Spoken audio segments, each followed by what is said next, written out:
Hey guys, welcome back to TechMan. Today, let me show you how to refer a friend to Uber. Is it possible? So I was just scrolling through Uber thinking, wait, where's the refer a friend option everyone talks about?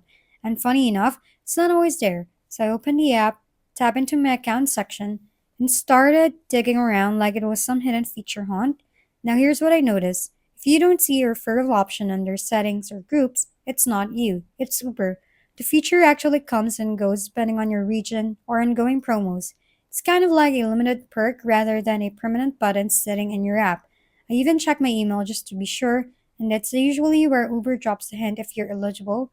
Those invite a friend promos or updates. So yeah, there's no guaranteed switch for it inside the app. Sometimes it's here, but sometimes it's gone. Like it forgot you exist for a bit.